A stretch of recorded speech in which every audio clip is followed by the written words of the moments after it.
Hello, everyone, and welcome to this webinar on delivering electric vehicle infrastructure, where we're going to be discussing the challenges and opportunities facing the rollout of EV chargers. I'm your host, Jess Shanahan, and I'm delighted to be chatting to an expert panel here today. We have James Cowan, who is Head of Sales at Compleo Charging Solutions UK, Mark Wynne, who is Head of EV Strategy at SMS PLC, Ali Khan, who is UK EV Business Development and Sales Manager from Vestel, and we should have Matt Adams, who is Transport Policy Manager at Recharge REA, joining us shortly, but we're having a few technical difficulties, so hopefully he will jump in and join us soon. So we've got some great talking points lined up. So I'm going to chat through with our panel on all sorts of things to do with delivering EV infrastructure, and then we will open the floor to questions from the audience. So if you do have a question, please pop it in the Q&A box.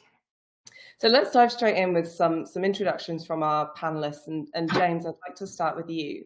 Can you tell us a bit more about Compleo and the role you play in delivering charging infrastructure?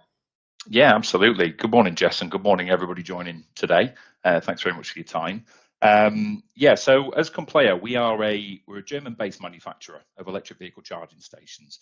The range varies right the way through from AC charging stations up to 22 kilowatt, all the way through to 200 kilowatt DC, which we're launching a little bit later this year. The business has been in operation in the UK for circa 6 years. And was originally under the banner of Energy, which was the EV charging arm of E.ON. Through that, Compleo purchased, obviously, Energy as it stands, and obviously adapted the range to also include a number of DC products, some really great software provision that we've obviously been able to put in to support clients in a number of different industries. And what we found, in particular in working with the local authorities and council, is the actual turnkey solution of delivering everything as a single spot shop is the best way to go forward. So in terms of sort of steering the ship away from us just being a manufacturer and going, hey guys, we've got a load of really great stock on the shelf and obviously we can supply that through to you, we now work in a really close and collaborative way with our customers, which would include obviously the installation services. We had a brief discussion obviously between the panelists before this started in terms of renewable technology that's coming through, both from solar PV, wind generation, battery storage, and then also looking at what happens past the point the kit is actually installed. And there's kind of two trains of thought that run through from that point of view. But one is from maintenance and support for the clients, obviously within the field, in terms of ensuring that the kit is up to a good standard for those number of years that you're expecting it to work, but also the usability of the kit. I'm sure as EV drivers, I'm not sure how many within the audience today are EV drivers themselves. Obviously, one of the biggest concerns that we have is obviously access to a reliable public network, but also ensuring that the kit that you've got installed at your office or even at your home is also working to a high standard. So with all of those kind of thought processes in your mind, we've tried to adapt our approach to the market and being that one-stop shop, as much as I hate that term, but it is kind of a really good fit for it, to really support customers with everything that would entail within EV charging. Through to things like funding solutions, as well as obviously supporting them with how their business develops, because we've also found obviously a number of customers go, great, we need 5 charging stations today, but we have a fleet of maybe 100 vehicles. Okay, well, let's not talk about the initial, what is the actual future growth goal over the next coming years, and what do we need to put in place today, which could be ducting for your infrastructure stuff. It could be the planning for the software packages. Does it mean training for employees and obviously visitors that are going to be coming to the location, and really building up this overall wrap of everything that is available obviously within the marketplace. So that's kind of where we've picked up a lot of business and obviously a lot of support within the marketplace. And we've been lucky enough to work with some really great customers, as you can see, fantastically presented by the marketing team at Compleo to obviously support us with a couple of logos of people that we work with in the UK. So yeah, that's kind of what we're up to. Fantastic, thank you so much. And Mark, let's go over to you. Can you talk a bit about how EV infrastructure plays a role in what you do at SMS? I certainly can, Jess, and good morning, everybody, and thank you for inviting us along to this session. Really looking forward to it. So yeah, I guess an introduction to SMS and our role in infrastructure. So we are a smart energy business, energy infrastructure business. Our core business model is to deliver smart carbon reduction assets. So that covers a multitude of assets, from smart meters, battery storage, as well as EV charging, to name but a few. And we're on a rollout to deliver those assets over the next 5, 10, 15, 20 years. As a business, we've been heavily involved in the energy infrastructure space. It's really core to what we do. And it puts us in a really strong position in this EV space to just really understand the challenges. I think that James alluded to there, that, you know, when we talked prior to this session starting on the panel, that there are a number of challenges into the EV space. And it's taken kind of what our heritage has been in infrastructure. So, you know, energy infrastructure is a real challenge. It's something that I think the industry collectively recognises and faces. And we understand the reality of trying to get through that. But for us as a business, you know, national infrastructure challenges exist in other areas that are very replicable. And we've sat there and gained the experience of working in things like broadband and telecoms. And to try and paint the picture for people, you know, to understand in simplicity what that looks like, but what is a real kind of core experience of ours is that, you know, the telecoms industry has gone through a number of changes through the rollout of 2G all the way up to 5G.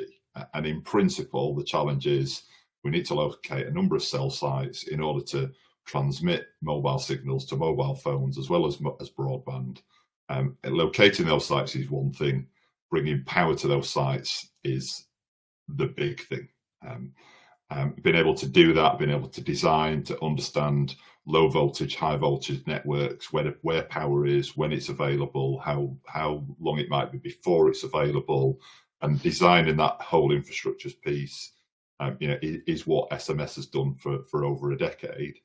And if you again just simplify the message there, you've got a load of cabling that goes underground, you've got a little bit of street furniture, and at the end of all that is one of two things. In the telecoms world and broadband world, it's an aerial or a socket. In the EV space, it's a plug. So this challenge isn't necessarily new to roll out EV charging nationally, whether we're looking at fast charging, rapid or ultra rapid charging. The infrastructure piece that underpins everything at what sits at street level from the furniture and the plug socket really is a recognisable challenge and an experience challenge that we as SMS has gone through as an energy infrastructure and what's core to us as a business. And that's kind of our role that moves us into the world of delivering rapid, ultra rapid charging. We are a charge point operator at heart now, as well as the other parts of SMS. We deliver everything from domestic installations, so that's smart metering and domestic charging, through to fleet and private customers. But core in EV is around that rapid, ultra rapid, deploying charging in the right location, right speed, right time for people to access charging, and taking that heritage of what we've done for 20 years to be able to deliver it quickly so that we can achieve what we need to achieve. And I'm not going to use the word numbers because there isn't necessarily a numbers game that we should be playing here. I know numbers have been thrown out, but if we look at infrastructure and we look at the challenge of EV, it isn't just a numbers game. It's to make sure that we deploy the right charging in the right location that creates convenience for drivers as well as sites. But yeah, that's what charging infrastructure means to us and what we've delivered over the time. So fantastic, thank you, Mark. So Ali, let's move on to you. Can you talk us through a bit more about what Vestel's current focus is and what your kind of role is within all of that? Yeah, absolutely. Thank you, Jess, and thank you. I really appreciate the time.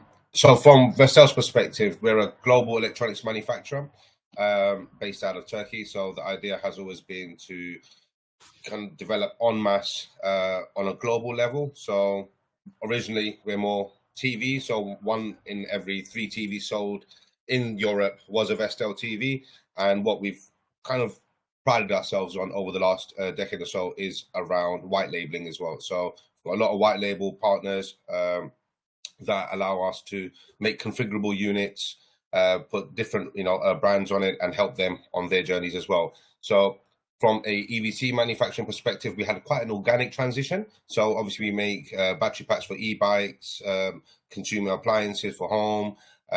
so the EVC kind of journey was pretty organic for us. In Turkey at the moment, we're our own CPO. Globally, we're providing chargers on AC and DC offerings as well. So from a UK perspective, which I'm here to do, so my kind of job within Vestel was to launch the UK proposition for EVCs. And from our perspective, it's all about long-term affordable EVC solutions for residential and public AC and DC offerings. We've reached a point now where it's a race to the bottom in pricing. So you've got units out there that say they do everything that they can, and with all due respect, it kind of, for end user, it becomes a glorified plug, and they're like, well, we just want a plug to charge our vehicle. Now, what comes with it is what sets a lot of the businesses apart. So for Vestel, it's about making configurable units, so units that can be used globally, first of all, but also have an agnostic, holistic approach towards back-end providers or public or residential use of the same unit. So from 7 kilowatt to 22 kilowatt on the same unit. And then obviously the DC side of it. So launching DC in the UK has been a challenge, to say the least. I'm sure everyone else on the call is well aware of the challenges that we're facing. But the idea behind it is not to rush. I think to believe and put ourselves on a pedestal in the UK to say we want to be pioneers and lead the world, I think we're slightly behind that already. And it's a bit of a pipe dream. So it's about getting the products right now. It's about making sure that the product comes into the market exactly what the end user needs. And that is a massive, massive point for myself and Vestel, is the end user experience. And I know we're going to come up to this in a little while as well, but I think that fear of initial was the EV side. Oh, is it going to do enough miles? It's a phone on wheels. Is it really going to do the job of a vehicle? Kind of the fear transitioned towards, oh, is my charger going to be able to charge enough at given points? Is it going to cost me too much? So it's all about the education piece and making sure that the end user is fully aware of what their options really are in this kind of convoluted kind of industry where everything looks the same but apparently has different price tags and different things that it can do as well. But the idea is to give an end user a simplified process and ease of use. I think they're the two key areas for me in the user experience side, which the UK unfortunately has lacked, not just on AC, on DC as well. I mean, the last thing you want is to struggle at home to charge your vehicle, right? You've got a vehicle for your house, installed it at home, you want it to work. So the idea behind that for me personally has always been to make sure that end user experience is key behind everything. Sorry, so the ambulance will go by. Living near a hospital, kind of the perks.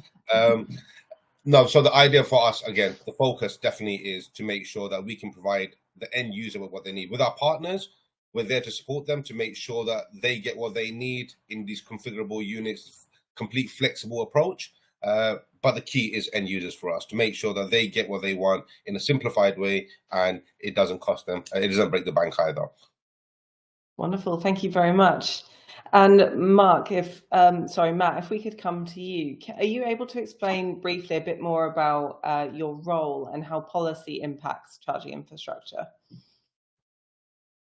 Sure, yes. So, hi everyone. So I'm Adams, the Transport Policy Manager at the REA, and what we try and do at the moment is we're looking at what the barriers are to charge point delivery.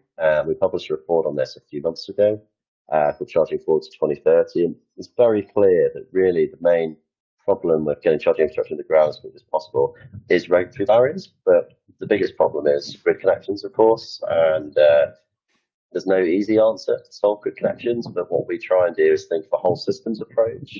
We try and think about how we integrate solar, battery storage, or in GridServe's case, even sort of biogenerators on site to overcome the need for grid connections, essentially, in some cases, or at least reduce peak demand, which obviously are very important. And from a policy perspective, obviously we've seen the government row back on 2030 to 2035 now. We expect the ZEV mandate to be published any day, but that's probably going to be, ZEV mandate at least, probably one of the most impactful pieces of policy or regulation we'll see in a long time.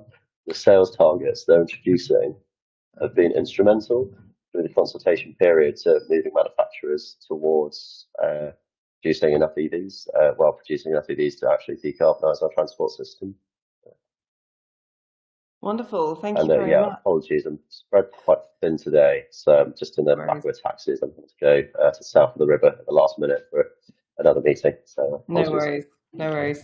So let's start by talking a bit more about the requirements for charging infrastructure. I know that you've all kind of touched on this in brief in your introductions, but James, I'd like to come to you because I know that Compleo has done a bit of work looking into EV driver behavior and how end users like to charge. So what would you say those people, those EV owners, EV drivers, require from the charging process?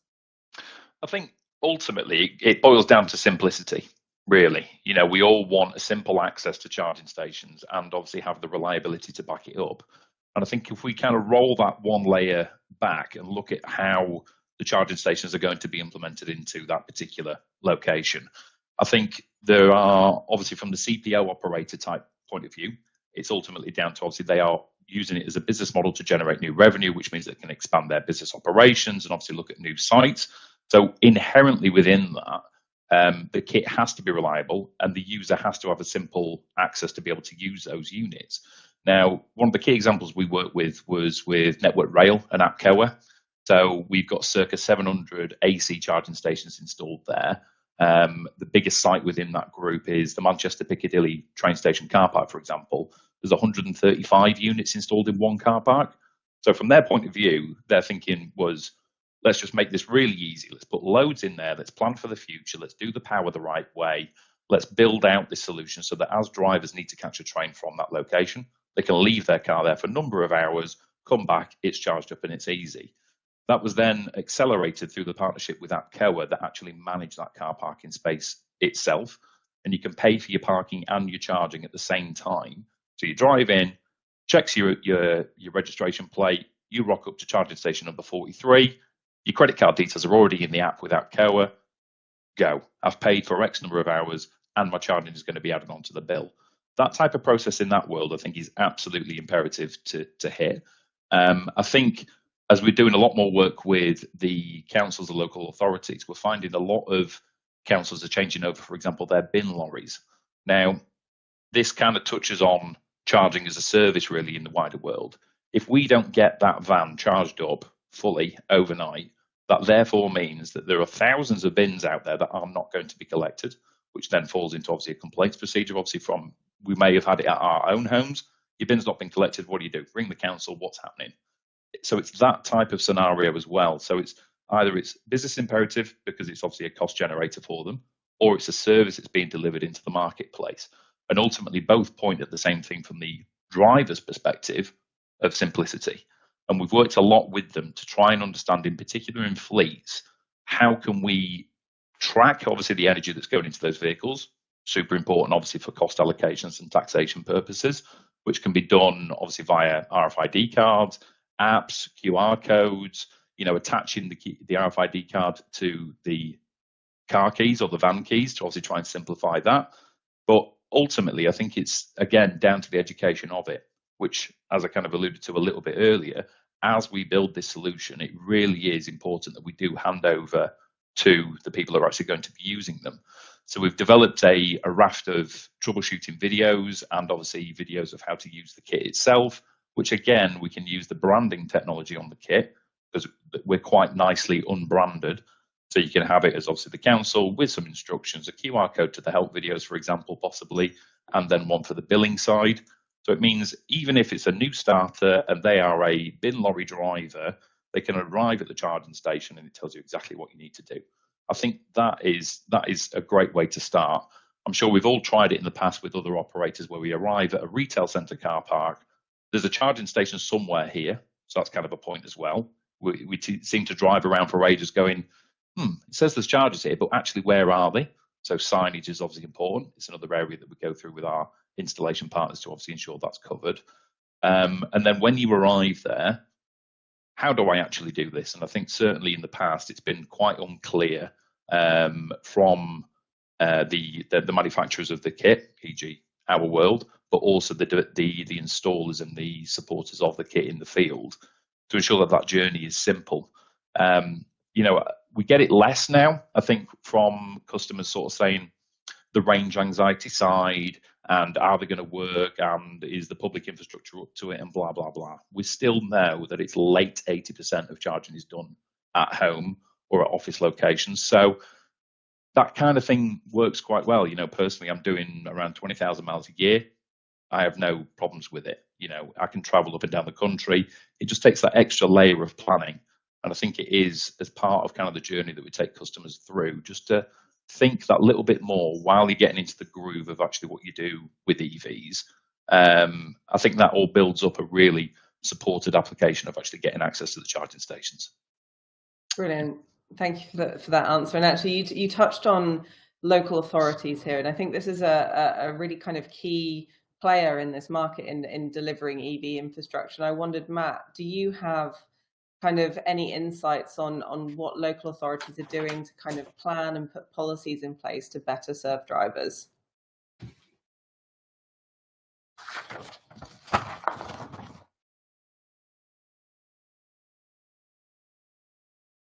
Matt, I'm not sure if you're still with us. Oh, sorry, no, sorry, I didn't put No worries. Yes, okay, so yeah, local authorities. So our experience with local authorities is very mixed. So some local authorities are doing really well at the moment. Look at the likes of Oxford or Coventry. Coventry have secured more funding for charging infrastructure over the last 5 years than all of the London boroughs combined, for example, which is crazy. So it really just comes down to who's actually in charge of EV infrastructure at each local authority. And it does get that granular. Like, some local authorities will literally appoint someone because they once mentioned an EV, and they're suddenly the person rolling out EV infrastructure for a local authority, which isn't great. And one problem local authorities do face, and very fair, is that they simply have a massive skills gap for experts in EV charging infrastructure deployment.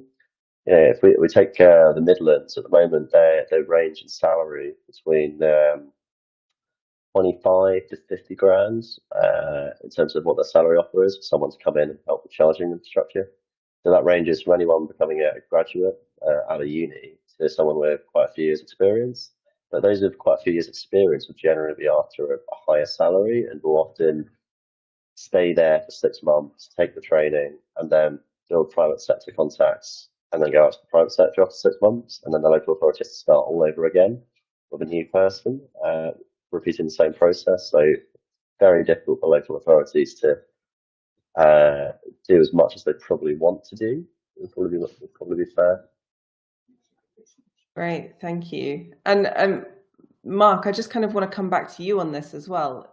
In terms of what you're seeing from the customers you work with, does this differ at all? Are there kind of different needs from commercial entities in terms of what they need from charger providers and rolling out that infrastructure? Yeah, I think there's some commonality to what's been said by both James and Matt today. In terms of the requirements on organisations for charging, I think I'd reiterate that simplicity and convenience is absolutely a must. We need to consider all parts of society. I think we also need to recognise that we are still in the early adopter phase of EV charging. We're not at mass market. There is still more to come. We've seen policy regulation regarding reliability, accessibility. We've got some great work that exists out there from a public charging perspective with the likes of Charge UK, which has just recently been established, that represents the charge point operators. We've got Charge Safe that looks at safe, secure, accessible standards. So I think it's really important to recognise the work that we are doing out there as an industry, as a sector, to deliver. I think it's also important to recognise that there isn't a one size fits all in approach. If a charge point operator is looking to deploy charging, and take James' comments on board and say, charge point operator's got a business model, core business model that's about generating revenue, and that also exists for landlords, landowners, as can exist for the likes of Network Rail, But fundamentally, I think there's an importance that recognise a revenue opportunity for what charging brings to that particular site, and recognising the different use cases. So you look at a retail establishment or roadside where the kind of the pit stop behavior for EV charge, or the EV charging behavior is kind of in a pit stop mode, because it's a requirement to stop for a short period of time, to take a very quick charge, whilst they're taking a comfort break, coffee, light snacks, etc. Then you've got destinations, and I think there's a change in behaviour in the way that we'll use electric vehicles different to use ICE vehicles, that we don't have dedicated places in communities, or multiple dedicated places in communities to go charge. Destinations will become the places where most vehicles will charge. We recognise, through some research that we've done as well ourselves, that convenience for drivers is utmost. It's having the right charger in the right location.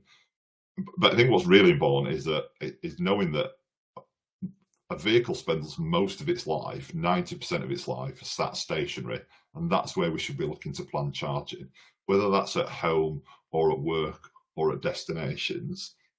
I think the real challenge exists for fleets as well, and that's a real. I guess I don't want to open a can of worms, but that's a real problem, particularly for operational fleets.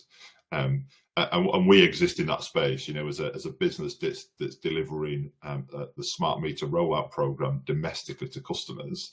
We have engineers on the road 5 days a week, working 7-8 hours a day on call, etc., etc.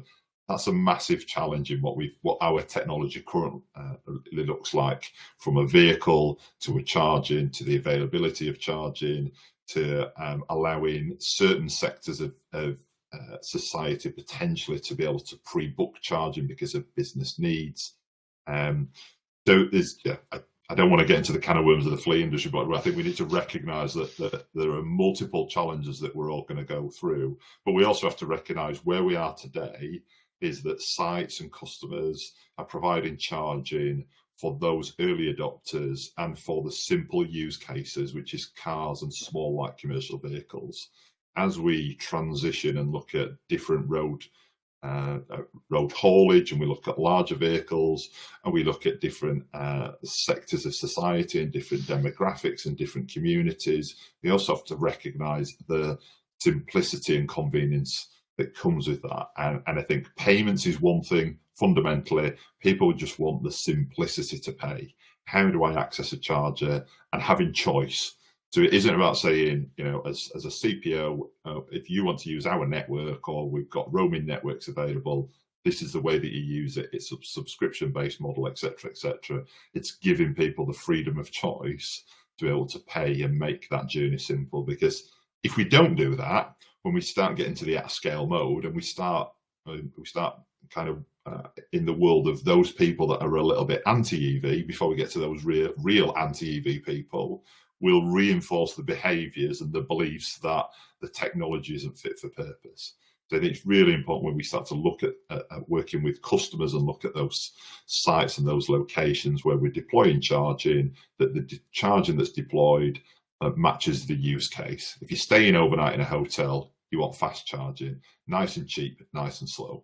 If you're en route somewhere and you plan your journey, as James alluded there, you want a 10-15 minute comfort break, because we also have to recognise that highway code says if you're travelling for more than 2 hours, you should be taking a break. So there's your ideal opportunity to stop, take a quick charge, have the comfort break, get a refreshment, and then get onto your next journey and get to your destination, and use charging in that aspect, rather than this panacea of every time I charge I need to get to 100%, or it'll take 2 hours to charge. And there's a lot of myths we've got to bust as well, but that's probably for another day. But I think simplicity of charging, matching charging to use cases is absolutely paramount when we're deploying charging out there to the world. Absolutely, and those are some great points. And I think it's kind of become clear from this conversation so far that we're all quite aware of what the requirements are for an end user for charging, but there are still quite a lot of challenges there. And I think one that we've really come up against in the past few years is to do with supply chain. And Ali, I know that you kind of talked a little bit about this in your introduction, but what challenges do you think there are in the supply chain that could make delivering this infrastructure quickly a bit more tricky? Many, and those many are based around some are trivial, some are very, very small and can be dealt with just by a slight change of mindset. But some will take, a mass change in process for us, for the likes of ourselves as manufacturers. So, the key points for us have always been digital transformation and integration. That is, a fluid state that, we need to stay up to date with. Material shortages. I mean, that is kind of something that is always going to be an issue in any manufacturing industry. So it's not exclusive to, the EVC side at all, but it still definitely is a challenge. I think where the UK kind of suffers in terms of supply chain and with manufacturers is more the demand forecasting and the complexity of that. It's about making sure you get the right product at the right time to the right end users and right partners. That has kind of, you have peaks and troughs at the moment in the UK with the EVC market, where you'll see a stupendous busy period and then you'll see an absolute low. And that is more or less based around people just thinking about when my EV is coming. And it's more about making sure that, I'm getting an EV now, let me get a charger. And that's normally around March and September times when the new registrations come out. Over time, you'll see that probably plateau a bit more and go across the year as the used car market and EV picks up, and more and more brand new EVs that were leased on the salary sacrifice plans are now going to come back into the market, be sold as used electric vehicles, which I think is a great thing for the EVC for the EV market in general, to have affordable electric vehicles, because that's always been a stigma around electric vehicles that are far too expensive. It's just not worth the investment. That no longer will be the case. But again, coming back to the forecasting side with partners and so on, it's hard to deliver infrastructure when infrastructure is so fluid at this point in time. I mean, James was mentioning this, just before the webinar. You're getting lead time from DNOs for an install for X amount of chargers, years and down the line. So to put a community at ease about, you have the infrastructure available to you, that is probably one of the biggest challenges. To make a whole community feel comfortable, as they felt of having 4 or 5 fossil fuel stations up and down their high streets. They felt comfortable. There was a comfort factor that anything can go wrong, I can just go and fill up. We need to transition to that same kind of mindset where we have that availability, but we have it at home. But on the rapid charge, on a public network, there is still that slight anxious feeling for communities to say, right, let's just go full barrel towards electric vehicles. Inflation, moving on from there, inflation is obviously going to be a big kicking point for us. We are based out of Turkey for Vestel specifically, and getting it across borders and so on is always going to be complex for us. Something that we've managed to deal with really well at the moment, even through Brexit and so on. We've dealt with it really well. But I think you get to a point where you find yourself dealing on a country by country basis. So, we do really well in Germany, who have the Einrecht, legislation coming out, whereas the UK has their smart regulations. For R&D, the pressure is to make sure that each country gets what it needs, and it gets what it needs at the highest level possible. Now, that obviously consists of us forward buying components, and if the regs change too much, we need the right forecasting from customers, which is kind of a catch-22 where you go around in a circle. They're saying, well, we're not getting the right dates from yourself in terms of manufacturing to give you that forecasting period. Now, you can go around in circles. It's more about, for me personally, it's about commitment, and it's commitment towards the actually transitioning to electrification. So from a Vestel perspective, we're completely committed to the EVC project. Now, even though EVC technically from a Vestel perspective is the smallest part of the business, but it will be the fastest growing. It is the fastest growing, and probably will be the leading product for our brand as well. But we see EV charging kind of transitioning towards a household requirement, such as home appliances that we've done really well in. We feel there's an organic kind of transition for us, as I said as well, to bring that to market. Now, with our EVC manufacturing plant working in conjunction with our Turkish mega factories, it enables synchronized growth, and that is what we actually need at this point in time in the supply chain, is to have a complete understanding of what components need to be bought at what time, what product is required in which country, and what the demand will be. That is immense forecasting, and again, as I said, you get to that gray area, and in that gray area where you think, should we invest in this, in this product for an infrastructure for a country, it will take commitment. You need to commit and say, right, we're going to do this. We're going to make sure that the product is what it says it is, and it delivers what it needs to deliver in the UK as well. So from our perspective, commitment is the biggest thing from manufacturers, and saying, look, we're going to do this. And, we've got I had it in bold, the future development is stunted by undefined government policies. But we won't get into that. We will leave Mr. Sunak and the government policies out of this for now, because they've caused enough for themselves. But the idea kind of falls back onto that, where if you have undefined foundations, you're always going to struggle to put the roof. So the idea from our perspective is to help the UK government have confidence in the products and that they will do what they did. I think in the early adopter stage, there was a lot of products out there that didn't do what they promised to do, and then fell behind, massively when the smart regulations come out, and they had no intentions of being those, compliant products either. Whereas from our perspective, it's the opposite. We want to make sure that it's, in essence, future-proof for the next 10, 15 years, ready for the public when there's mass. Mark said it absolutely correctly. We're still at early adopter phase. A lot of people think we've gone mass market. We simply haven't. We're still a fair way from away from that. In terms of infrastructure, let alone uptake in buying electric vehicles. So yeah, commitment, and from a manufacturer's perspective, from a government perspective, it would be great if you could get some clarity. That would go a long way in the supply chain. Absolutely. Great points, Ali. Thank you. James, I'd like to pass this over to you, and just, have your experiences been similar in terms of the challenges facing the supply chain?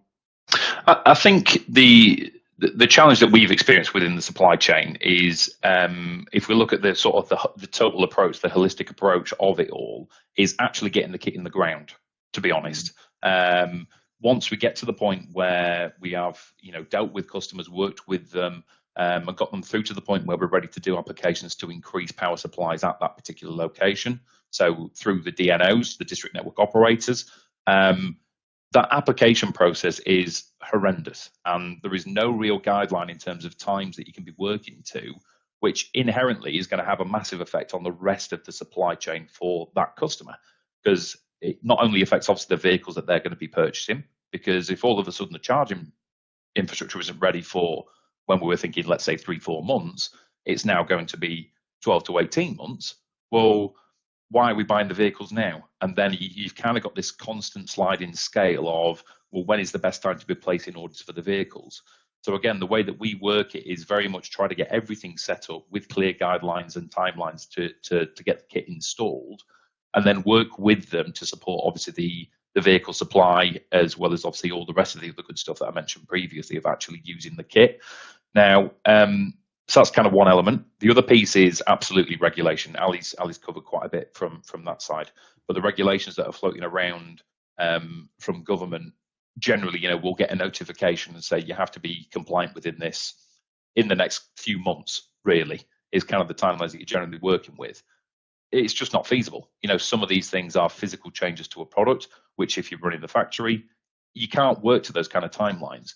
And we've already seen it with obviously the OPSS and the smart charge regulations from that point of view, where they said we want it done by this date, and then all of a sudden we've got massive delays or extensions of obviously passes to be able to obviously work on the kit. Whereas in fact, having that conversation with the leading authorities to obviously discuss exactly what this means in the real world would be far more beneficial. And we're in a lucky position whereby we work with a lot of the vehicle OEMs themselves as well.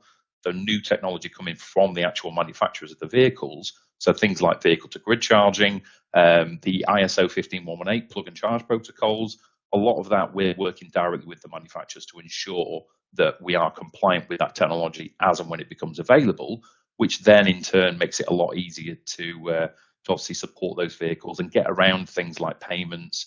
On a Tesla, for example, you arrive at a Tesla supercharger, plug it in, it knows what your credit card details are and automatically bills you. That type of technology should be applied to obviously the wider scope of products that are out there. And it's something that obviously we have inherent within our kit as we go forward. But regulation needs to stack up, the vehicle OEMs need to stack up, and obviously we need to be inherent within that conversation to ensure that it all comes together, really. So yeah, there's certainly some barriers in there, but nothing we can't smash through, Jess. Yeah, absolutely. So I just want to move on to talking about reliability, because I feel like this is another challenge that a lot of drivers especially have come up against, especially those that have maybe had an EV for a number of years. The level of reliability in chargers varies depending on where you go, the type of charger you visit, all of that kind of thing. And while things have been improving, there's now legislation in place that states that chargers need 99% reliability. Mhm. Matt, I'd like to come to you here and just ask, how are drivers responding to this legislation? What does it actually mean for, charging infrastructure and where we go next? Sure. So, I mean, I actually sit on the reliability working group, so it's actually quite a good question. So, I suppose what the reliability standard says at the moment is 99% on all rapid charge points in I think it's in 12 months' time.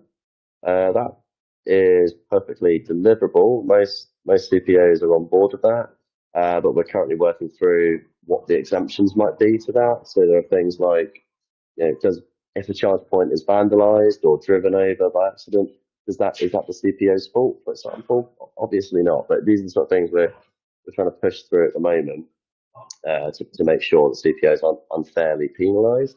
But I think on the whole, I think your question was on how drivers are reacting, right? Correct, yes. So I think most drivers that I speak to, at least, obviously in the EV bubble already, and most of them don't necessarily enjoy the challenge of charging sometimes, but most of them understand that charge point won't work 100% of the time. Most people are expecting charging infrastructure to improve over the next 12, 18 months, and I think that's probably all I can give you.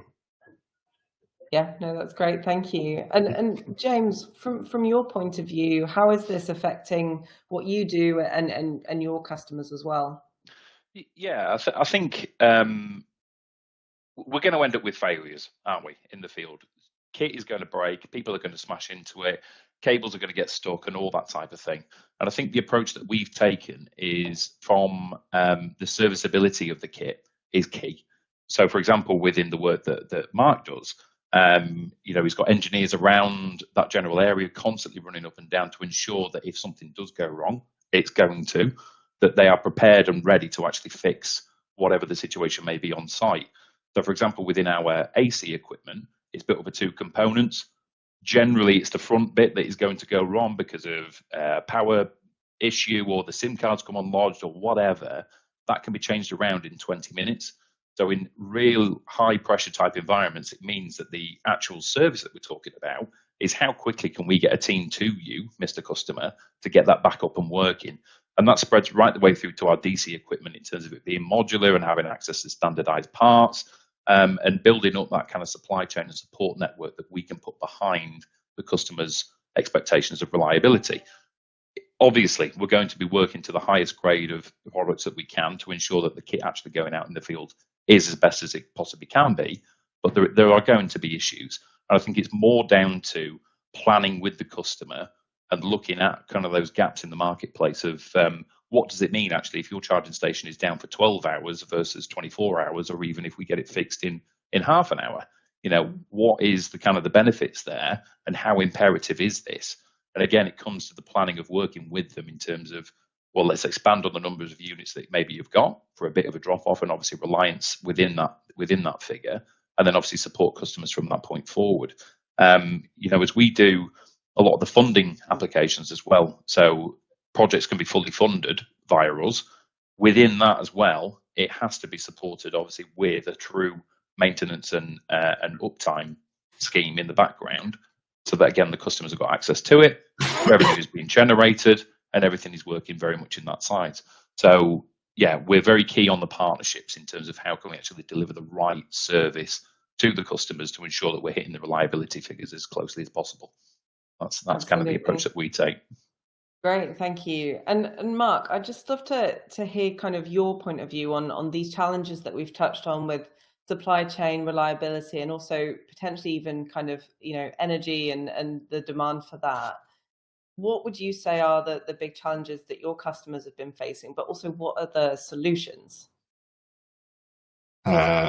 Great question. I think let me just answer one of the previous questions. Actually, I think the reliability bit, I think, is really important, and I think we need to look at it in two aspects. We need to look at the kit that's where are we now and where were we in the past. So the kit that's been produced now, I think, makes that transition and makes that policy regulation quite easily achievable.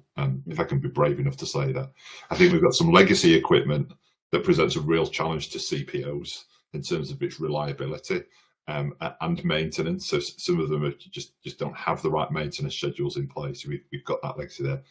I think the question that you posed to Matt, for example, was, how do drivers perceive this 99% reliability? I think it's difficult as a driver to kind of understand what that is, because the reality to a driver is it's either 100% reliable because it works when you get there, or it's 0% reliable because when you get there it doesn't work, because they're not the ones sat there 24 hours a day going, oh well, for that 10 minutes it went down, so it's 99% reliable. For us as CPOs, it's making sure that we have that reliability and keeping the uptime. But I think from a driver's perspective, I think it's really difficult to kind of work out what 99% reliability is, because I also think it just feels quite a high number. It's a very high bar for drivers to kind of look and touch and feel and understand what that is. I think in terms of supply chain reliability, which is part of the question you asked there, I think supply chain is a challenge. I think one of the challenges that faces us today, so I'll acknowledge what happened probably just over a week ago, in that I think it was disappointing what we heard. I think talking to within the industry, it's business as usual. We are carrying on as normal. Vehicle manufacturers have their R&D and planned life cycles of vehicles. They will continue to deliver their EV strategy in the way that they've already committed to, because this is a global challenge, not a UK challenge. I think for the charging infrastructure, there's almost a double down mentality for those that I've spoken to over the last week or so, that we just keep going and we go harder because it's not going to undeter us. Those vehicles will come. We need to provide the charging for those vehicles that will come. And I think the biggest red flag I would pose for the supply chain and the supply chain industry as a real risk to the UK is the automotive industry and battery technology. We don't have enough gigafactories in the UK. We need more gigafactories. And to get more gigafactories, we need clear policy direction, and we need a commitment to that policy to deliver that. Because what we are in danger of then seeing is that supply chain leaves the UK because manufacturers have made the commitment. They need to build vehicles. They need to build battery technology. Battery technology is improving over time. I think that's a real risk to the supply chain. And fundamentally, the more the supply chain is offshore, the more it's outside of our control as a nation and has impacts on lead times and costs and so on and so on and so forth. I think for me, that's the real kind of red flag I see within the supply chain at this moment in time. I think overall, I echo what James, Ali have said for themselves, and the same for Matt there. Technology is changing. We have to accept that. If we look at mobile phones, clear example, back in the 80s, it was a big brick, battery lasted 30 minutes. If we look at mobile phones today, we almost can't live without them. They've got, depending on how we use them, 24, 48 hours life. Everything exists on there. They're slim, they're useful, they're functional. It's just a different battery in a different case, if we simplify it to what an electric vehicle will be. So I think the supply chain part there really is kind of calling out one of the biggest risks to us as an industry, or to the electric vehicle industry. In terms of our reaction to it, disappointed, carry on regardless.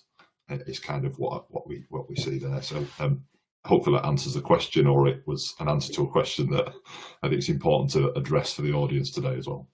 Yes, absolutely. And I think we could all go on talking about this for many, many hours between us. But I want to go to some questions from the audience that we have here. I want to start with a very great point from Steve, who says, What facilities will you provide for the elderly, those without a smartphone, people with learning disabilities, people with English as a second language, those living in rural communities, etc.?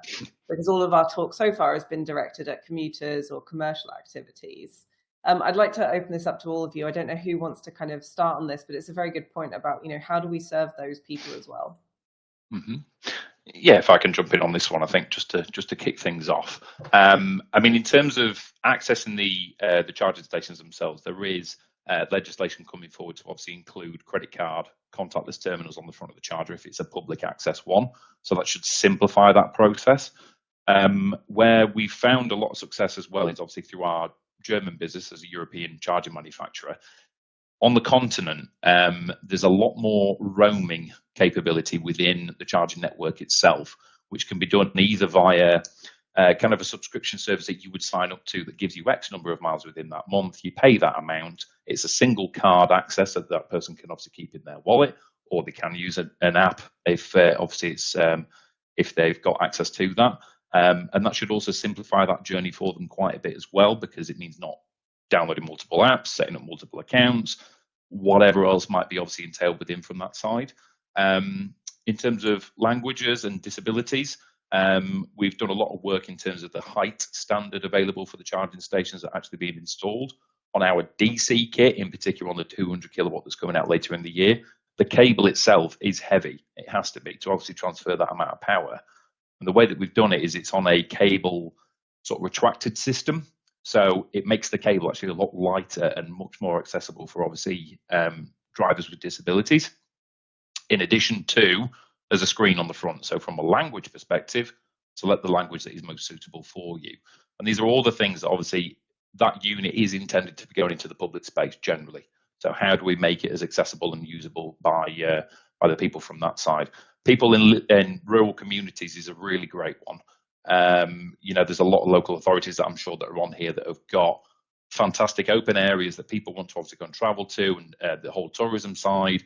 It's really about obviously looking at those locations, and either is it a charge on the way to that location, or is that person going to be stationary there for 3, 4, 5, 6 hours, whatever it may be, and obviously hosting and supplying obviously a charging solution to be able to access from that point forward, coupled with all the previous points that I just made in terms of making it really easy for people to obviously use that from that point of view. There is not one silver bullet here, and I think it really is looking at what you're trying to achieve, what are the growth plans, what areas do you see that EV drivers are potentially going to be traveling to, and then making a plan, and obviously coupling that with the previous points that we made in terms of power allocation, even things like signal and stuff like that. It's all part and parcel of obviously the process that we take customers through. Yeah. Great answer. Ali, Mark, do you have anything to kind of add to that? I echo a lot of what James has said there. We're a Welsh-based business as well. So Wales is a perfect example of dual language. So any infrastructure that's publicly available has to be dual language. So that includes both signage and technology. The platform that we use is, I think, one of the only platforms out there that's got dual language from an English and Welsh perspective. And technology ultimately drives, apps can ultimately drive the language barrier in order to make charging accessible. I think for local authorities, there's a really interesting challenge, because we look at kind of 3 locations I think we've all talked about today, which is home, work, public. Public could be destinations on route, whatever. But it's 3 types of categories. But I think there's 5 in reality. There's the home, work, public, quasi-home, quasi-work. And I think that's a real opportunity for local authorities, that you can repurpose some of your sites. So if you take a leisure centre, swimming baths, as a car park that's used between the hours of 9 and 5, 9 and 6, or 9 and 8 if it's late night. But then you've also got a residential community that probably lives around that particular area that doesn't have access to off-street parking, that needs to be able to park, and you can repurpose that site. So you can repurpose the allocation of charging to the local community. And I think that's what will serve local communities, whether it's inner city or whether, as you talked about there, James, yourself, rural communities. There's an opportunity for local authorities to identify certain places where charging, which is cost effective, because if it's overnight fast charging or slow charging, whichever terminology people want to use these days, but 7 kilowatt to 22 kilowatt kind of maximum, there's a real opportunity there for local authorities to look at their sites and look at village halls and parish council sites and leisure centres and everything where normally the car park would be empty when the business operation shuts at whatever time it shuts.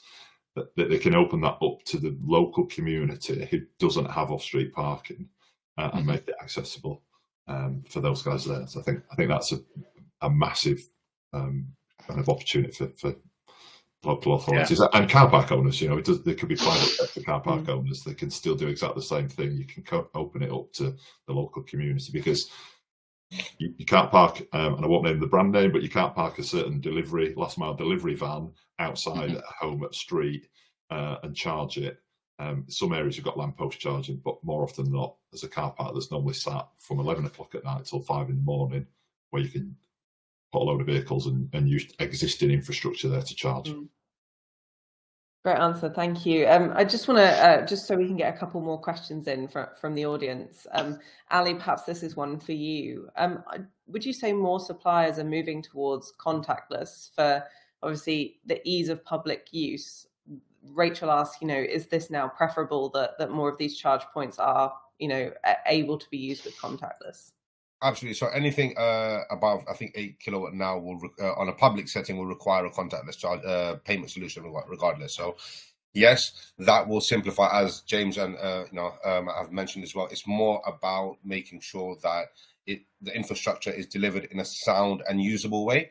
And yes, absolutely, contactless payment is for me personally, is key to alleviate all of that, you know, that anxiety or that stress of having multiple apps and, you know, the need of a smartphone consistently next to you. I mean, everyone has one now, but you know, some people might not want to use it constantly on different apps. A simple contactless payment solution has kind of put all of that anxiety to the side now and said, right, the ease of public use of contactless is going to be kind of the baseline standard. That, I mean, big supporter of that. Though again, going back to supply chain, it does affect, you know, product molds, production, the whole side of the component side of it. You know, you can even go into, if you have to install, you know, get the actual contactless payment solution into the actual charger. Would that then potentially affect its IP rating, you know, in the public space? So there's a lot of work that goes around implementing the contactless solution, but it's needed. Every manufacturer will have to make those amends and make sure that that is available for the public. Thank you for that answer. That's actually all that we've got time for today, and I don't want to overrun and keep you all too long. So I just want to say thank you to everyone who joined us, and especially to our speakers for their insights on this topic. This webinar will be available to view very shortly on the Elemental website. But if you'd like to find this recording or more webinars in the future, you can click the Elemental online button below at the bottom of the screen here. So once again, thank you everyone and have a great day. Thanks ever so much, everybody. Thank you everyone. Thank you, Jess. Thanks, guys.